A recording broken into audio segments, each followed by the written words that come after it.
Salutare și bine v-am găsit la un nou material. Astăzi o să vă spun câteva rețete naturale pentru combaterea viermilor și larvelor verzei, dar și pentru alungarea omizilor și a lăcustelor. Dacă vă plac materialele noastre, nu uitați să lăsați acolo un like, abonați-vă la canal, este total gratuit. Dați un share să afle și prietenii dumneavoastră, iar pe noi ne ajută foarte mult în creșterea comunității. Și pe această cale vă mulțumim. Am să vă spun 3 rețete naturale pe bază de melasă, dar mai întâi de toate o să vă spun ce este această melasă și cum se prepară. Deci în total 4 rețete, 3 pentru combaterea dăunătorilor la varză și o rețetă de melasă, cum puteți să o preparați. Melasa conține următoarele minerale: fier, magneziu, cupru, potasiu și calciu. Și această melasă se obține din sfecla de zahăr și apă. Melasa o puteți prepara astfel: din sfecla de zahăr, o curățați bine, o spălați, puteți să o curățați cu o perie și apoi o tăiați cu un satâr de bucătărie pe din două, o mai faceți iar pe din două, pe urmă o bucățiți cât mai mic pentru a fierbe cât mai repede. Și puteți obține din 5 kg de sfeclă de zahăr cam 500 de ml de melasă. După ce ați mărunțit sfecla de zahăr, puneți într-o oală încăpătoare și acoperiți-o cu apă, eventual să puneți cam un deget apă peste ea, pentru a nu scade foarte mult apa cât va sta la fiert, circa o oră și ceva. După o oră și ceva încercați cu un vârf de cuțit sau cu o scobitoare și vedeți dacă se înfige ușor în sfecla de zahăr, înseamnă că aceasta a fiert destul de bine. Puteți să opriți focul, strecurați acest sirop și apoi o să-l mai puneți la foc încă 3 ore până obținem un sirop de culoare brună. Melasa are un gust dulce amărui, un gust care nu este rău deloc.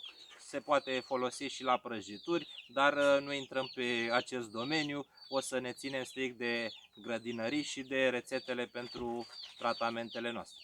Vom face un spray lipicios pe bază de melasă.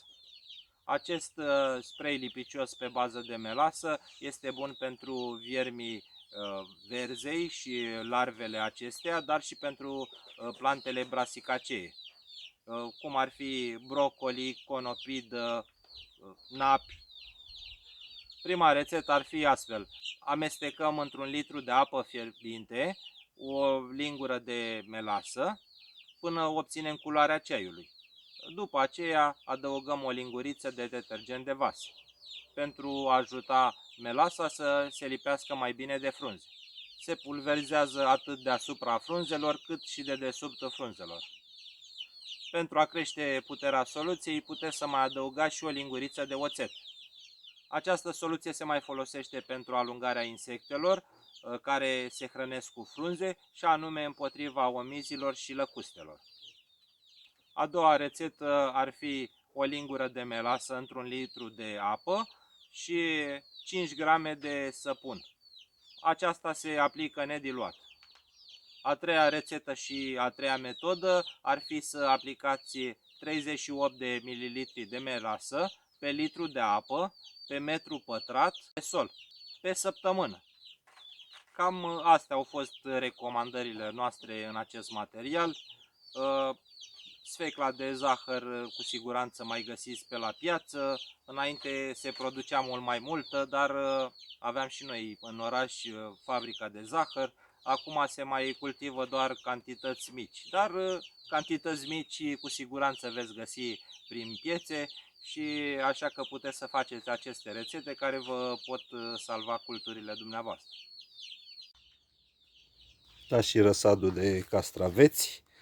Ăsta este ultimul care l-am plantat mai târziu.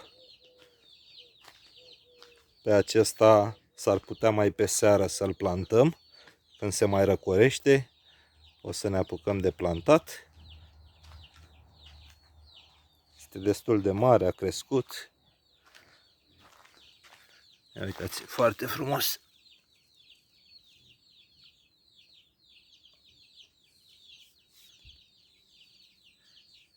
moale la frunză acum pe căldurile astea.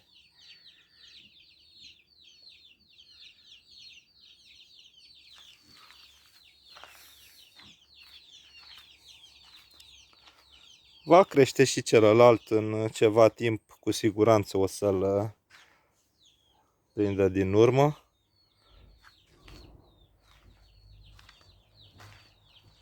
Ia uitați și șeriuțele aici câte au. Foarte multe. Bun.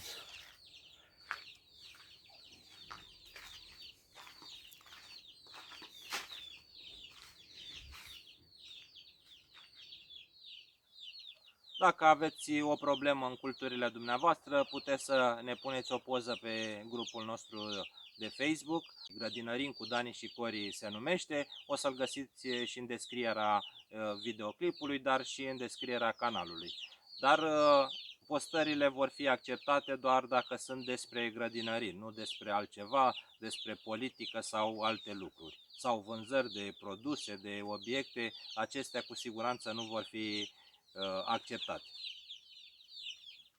Am făcut un material scurt pentru că la noi este destul de cald în zonă și telefonul pe modul de filmare se încinge destul de mult.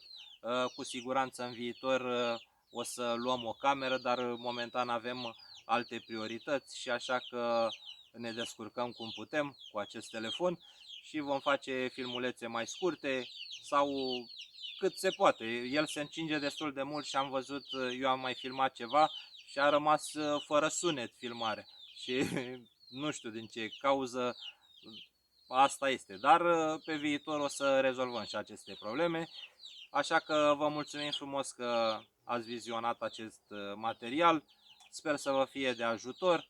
Până la un nou material vă urez recolte bogate și multă sănătate. La revedere!